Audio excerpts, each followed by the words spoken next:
Hello guys, GS study में आप सभी का स्वागत है। आज के टॉपिक में हम बात करते हैं कुनिंदों की जानकारी के स्रोत। महाभारत रामायण कालीन कुनिंदों की जानकारी के स्रोत है मुद्राएं। कुनिंदों की मुद्राएं छत्रेश्वर प्रकार की मुद्रा, अल्मोड़ा प्रकार की मुद्रा और अमोघभूति प्रकार की मुद्रा, जिससे हमें कुनिंदों की जानकारी प्राप्त होती है और इन किस लिपि का प्रयोग किया गया है।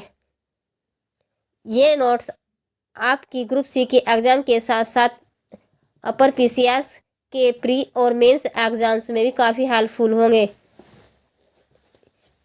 यदि आप चैनल पर नए हो तो चैनल को सब्सक्राइब करना, सामने बेल आइकन पर प्रेस करना ताकि आपको टाइम पर नोटिफिकेशन मिल सके।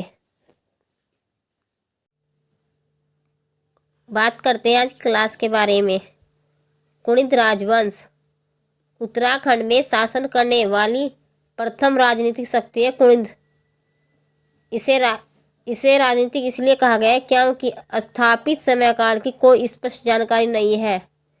इसके वंश की जानकारी कुछ अभिलेखों या मुद्रा से प्राप्त होती है। कुनिंदों की जानकारी के स्रोतों की बात करें तो महाभारत में अनेक पर्वों में कुनिंद शब्द का उल्लेख मिलता है। महाभारत के वन पर्व की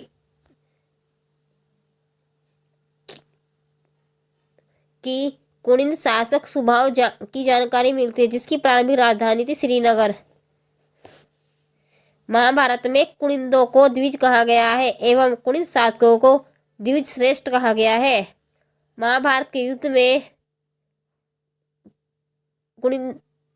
कुनिंदों ने पांडवों की ओर से भाग लिया था। महाभारत से कुनिंद कालीन सामाजिक एवं सांस्कृतिक दशा का ज्ञान होता है। सभा पर्व, आरण्य पर्व, विषम पर्व में कुनिंद विषयों का उल्लेख मिलता है, जहाँ का राजा कुनिंद अधिपति सुभाव था। महाभारत के आदि पर्व में बात करें तो वनवास से लौटते हुए पांडव कुनिंद में आए थे। रामायण के किष्किंधा कांड में कुनिंदों की जानकारी मिलती है। विष्णु पुराण में कुनिंदों को कुनिंद कस्य कहा गया है। ये फैक्ट्स बीएस रकुनी की पुस्तक से लिए गए हैं। बात करें अष्टाध्यायी पाणिनि की अष्टाध्यायी में भी कुनिंद वंश की जानकारी मिलती है। बात करते हैं अष्टाध्यायी में। अष्टाध्यायी पाणिनि की द्वारा लिखी गई पुस्तक है। अष्टाध्यायी से भी हमें कुनिंद वंश की जानकारी मिलती है और अष्टाध्यायी को पाणिनि ने 14 घंटों में विभाजित किया है। इस पुस्तक के माध्यम से मध्यवर्ती कुनिंदों की जानकारी मिलती है, जिससे पता चलता है कि कुनिंद एक गणराज्य के रूप में अस्तित्व में आया था। कुनिंदों को पाणिनि के अनुसार कुलीन कहा गया है। मध्यकाल में कुनिंदों की पहली राजधानी थी कालकूट। कालकूट कालसी का ही नाम है और इसकी दूसरी राजधानी थी शत्रुघ्न। बात करते हैं विदेशी यात्रा टालमी का वर्णन के अनुसार कुनिंदों की जानकारी। टालमी ने भी कुनिंद वंश का उल्लेख किया है। टालमी के अनुसार कुनिंद वंश की राजधानी थी सुभावपुर और इसकी स्थापना की थी राजा सुभाव ने। इतिहासकार यशवंत सिंह कटोच के अनुसार कुनिंदों ने उत्तराखंड में 200 ईसा पूर्व से 300 ईस्वी तक शासन किया। कालसी लेख के अनुसार प्रारंभ में कुनिंद लोग मौर्यों के अधीन रहे हैं। कालसी के बारे में हमने पिछली क्लास में बताया था। महान अमोघभूति की बात करें, अमोघभूति को कुनिंद वंश का सबसे प्रतापी शासक कहा जाता है। अमोघभूति का शासन सतलज नदी से लेकर पूर्व में काली नदी एवं उत्तर में हिमालय तक फैला है। अमोघभूति की रजत व ताम्र मुद्राएं पश्चिम में सुमेध, लुधियाना, भेट, सहारनपुर तक प्राप्त की गई। अमोघभूति की मुद्राओं में प्राकृत भाषा में राज्ञ कुनिंदस अमोघभूति महाराजस अंकित किया गया है। इस प्रकार अमोघभूति के शासन की जानकारी प्राप्त की जाती है। अभिलेखों की बात करें तो कुनिंद के अभिलेखों में 5 अभिलेखों में से 4 भरहूत तथा 1 मुद्रा अभिलेख प्राप्त हुआ एक मथुरा अभिलेख प्राप्त हुआ है। भरूच अभिलेख मध्य प्रदेश से कुणिद राजाओं की विदेश नीति पर प्रकाश डालती है, जबकि मथुरा अभिलेख से कुणिद कालीन इतिहास की जानकारी मिलती है। बात करें कुणिदों की मुद्राओं के बारे में। कुणिदों की मुद्राएं दो प्रकार थी, एक प्रारंभिक मुद्रा, दूसरी थी परवर्ती कुणिद मुद्राएं। प्रारंभिक मुद्राओं में बात करें तो प्रारंभिक कुणिद मुद्राएं ब्राह्मी लिपि एवं ताम्र का मतलब तांबे की मुद्राएं थी।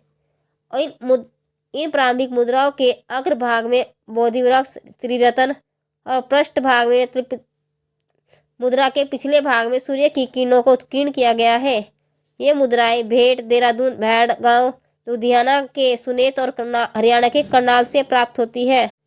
ये मुद्राएं भेंट, देहरादून, भैड़गांव, लुधियाना के सुनेत और हरियाणा के करनेल से प्राप्त होती है। बात करें कुणिद की मुद्राएं परवर्ती कुणिद मुद्राओं के बारे में। ये 3 प्रकार की होती है। नंबर 1, अमोघ भूति प्रकार की मुद्राएं। अमोघ भूति प्रकार की मुद्राएं चांदी व तांबे से बनी थी। ये मुद्राएं यूनानी सिक्कों यानी कि ग्रीक सिक्कों से मिलती जुलती है। इन मुद्राओं में ग्रोष्ठी लिपि और ब्राह्मी लिपि में लेख लिखे गए हैं।